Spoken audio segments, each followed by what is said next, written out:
தொடர்ந்து நம்ம ஈரானுடைய நிலவரங்களை பார்த்துட்டு இருக்கோம். இப்ப வந்திருக்கக்கூடிய சில முக்கியமான தகவலை ஒரு தொகுப்பா பார்க்கலாம்.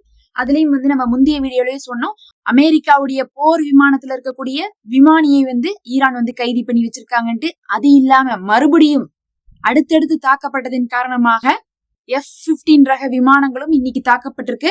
F-15 விமானத்துல இருந்து ஒரு விமானி என்ன இருக்காருன்னா காட்டு பகுதியில இறங்கி இருக்காரு அப்படிங்கக்கூடிய ஒரு தகவல் வந்திருக்கு. காட்டு பகுதி அப்படிங்கிறது ஈரானுடைய காட்டு பகுதி தான், வேற எங்கேயும் இல்ல, ஈரானுக்குள்ளதான். ஆனா காட்டு பகுதினா ரொம்ப அடர்ந்து ஊரை விட்டு என்ன இருக்கும், தூரமா இருக்கும். அதனால அந்த விமானியை பாத்தீங்கன்னா இப்போது தேடுதல் பணியில ஈடுபட்டு இருக்காங்க. அவங்களுக்காக என்ன பண்ணிட்டாங்கன்னா ஒரு ரிவார்டு அனௌன்ஸ் பண்ணிட்டாங்க ஈரான். ஏன்னா அமெரிக்கா இப்ப அந்த விமானிய எடுத்துட்டு வாங்க, எவ்வளவு வேணா காசு கொடுக்குறேன்னு சொல்லிட்டு அமெரிக்காவுடைய படைக்கு சொல்லிருச்சு. ஈரானுடைய மக்களுக்கே அனௌன்ஸ் பண்ணிட்டாங்க. படைகளும் இறங்கி தேடுறாங்க, மக்கள்கிட்டயே சொல்லிட்டாங்க யாரு கண்டுபிடிச்சாலும் ரிவார்டுன்ட்டாங்க. அதனால என்ன ஆயிடுச்சுன்னா இப்ப ஈரானுடைய மக்கள் எல்லாமே காட்டுக்குள்ள கையில விளக்கு வச்சுட்டு போயிட்டு இருக்காங்க. அந்த காட்டுக்குள்ள எங்க அந்த விமானி இருக்காருன்னு தெரியாது, ஆனா காட்டுக்குள்ள சர்வை பண்றக்கூடிய திறமை இருக்கக்கூடிய ஒரு விமானி தான் அப்படின்னு சொல்லப்படுது. அதனால அங்க ரொம்ப நாளெல்லாம் காட்டுக்குள்ள இருக்க முடியாது. ஒரு 2-3 நாள்லயே என்ன பண்ணிருவாங்க, ஒன்னா அமெரிக்காவோ இல்ல இன்னொரு பக்கம் ஈரானோ அவங்கள கண்டுபிடிச்சிருவாங்க. எதுக்காக அந்த விமானியை ரொம்ப தேடுறாங்கன்னா, விமானியை பிடிக்கிறது அது ராணுவத்தை சேர்ந்தவங்களா அப்படிங்கிறது ஒரு பெரிய மதிப்பை கொடுக்கும். நாளைக்கு பேச்சுவார்த்தைன்னு போகும்போது இவங்கள வச்சு டீலிங் பேசி என்ன பண்ணலாம், ஏதாவது ஒரு விஷயத்தை சாதித்து கொள்ள முடியும். அதனாலதான் அந்த விமானியை தேடுறாங்க. அமெரிக்காவை பொறுத்தளவுக்கு தேடி போய் கண்டுபிடிங்க, இல்ல கண்ணுல பட்டா சுட்டு கூட தள்ளிருங்க, ஈரானுக்கு மட்டும் கொடுத்துடாதீங்கன்னு அவங்க சொல்றாங்க. இப்படிதான் இஸ்ரேல் என்ன பண்ணாங்கன்னா அவங்களுடைய ராணுவ படைகளை காசாக்குள்ள என்ன பண்ணாங்க, ஃப்ரெண்ட்லி அட்டாக் அப்படிங்கக்கூடிய பேர்ல மாத்தி அட்டாக் பண்ணிருவாங்க. கிடைக்க கூடாது, மத்தவங்களுடைய அதாவது காசாவுடைய போராளிகளுடைய கையில கிடைச்சிடக்கூடாதுங்கிறதுக்காக தூரத்துல இருந்து என்ன பண்ணிருவாங்க, மிச்சவங்க யாரெல்லாம் அந்த ராணுவ படையை சேர்ந்தவங்க பாக்குறாங்களோ அவங்களே என்ன பண்ணிருவாங்கன்னா அவங்களுடைய ஐடிஎஃப் சோல்ஜர்ஸ் சுட்டுருவாங்க. ஏன்னா ஒரு குறிப்பிட்ட எல்லையை தாண்டி போயிட்டாங்க, சண்டை ரொம்ப தீவிரமா நடக்குது, கைதி பண்ணக்கூடிய நிலைமை வருதுன்னு தெரிஞ்சுட்டா அந்த மாதிரி பண்ணிருவாங்க.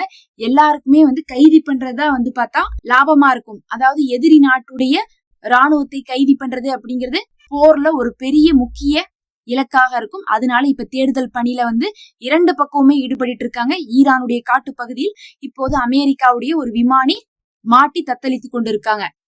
அடுத்து ஒரு முக்கியமான விஷயம் என்னன்னு பார்த்தா, உக்ரைனை சேர்ந்த 21 பேர்த்த இப்போது ஈரான் அழிச்சிருக்காங்க.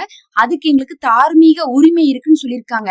என்னடா அது உக்ரைனை சேர்ந்தவங்களை அழிச்சிருக்காங்களேன்னு பார்த்தா, உக்ரைன் என்ன பண்ணிருக்காங்க, மறைமுகமாக இந்த போருக்கு ஆட்களை அனுப்பிட்டாங்க.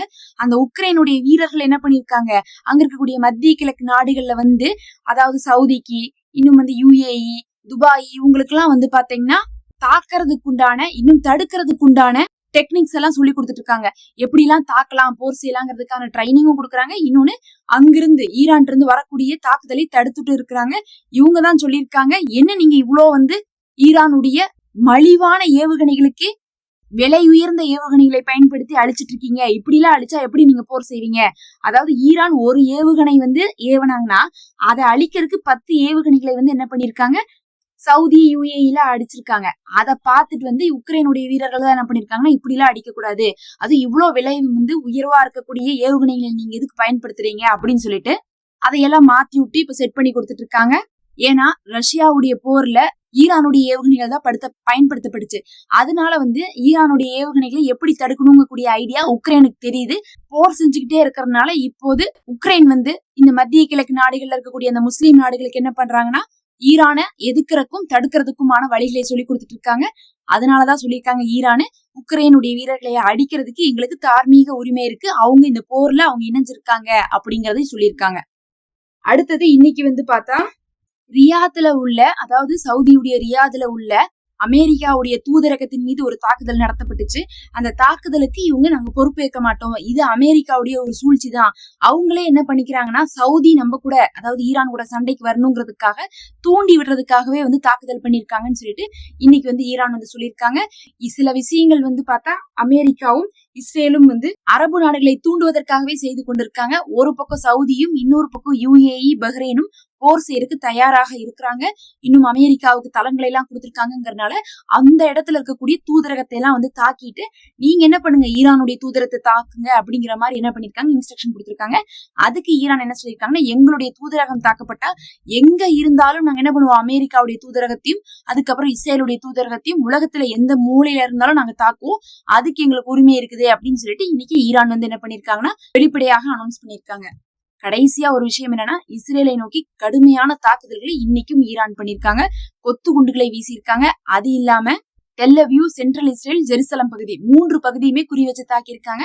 கொத்து குண்டுகள் அப்படிங்கறனால அங்கங்க சேதம் ஏற்பட்டிருக்கு. ஒரு பெரிய சேதம் இல்லாட்டினாலும் உயிரிழப்புகளும் இதுலயும் இருந்து கொண்டுதான் இருக்கு. ஏன்னா கொத்து குண்டுகள் அப்படிங்கிறது எந்த ஒரு குறிப்பிட்ட பகுதியை தாக்கப்படுதோ அந்த குறிப்பிட்ட பகுதி முழுசா வந்து என்ன ஆயிரும், சேதமடையும். அதாவது ஒரு பில்டிங்கே இடிஞ்சு விழுகாது, ஆனா ஒரு குறிப்பிட்ட பகுதி வந்து சேதமடையும். அப்படி பார்க்கும்போது ஜெருசலம் பகுதியில என்ன இருக்குன்னா, விழுந்ததுல அங்க இருக்கக்கூடிய மலை பகுதி வந்து தீப்பத்தி இருக்கு. மலை பகுதி கீழே தான் செட்லர்ஸ் குடியிருந்திருக்காங்க. செட்லர்ஸ் எல்லாம் இப்ப என்ன இருக்காங்கன்னா அந்த பகுதியை விட்டு வந்து காலி செய்து வந்திருக்காங்க.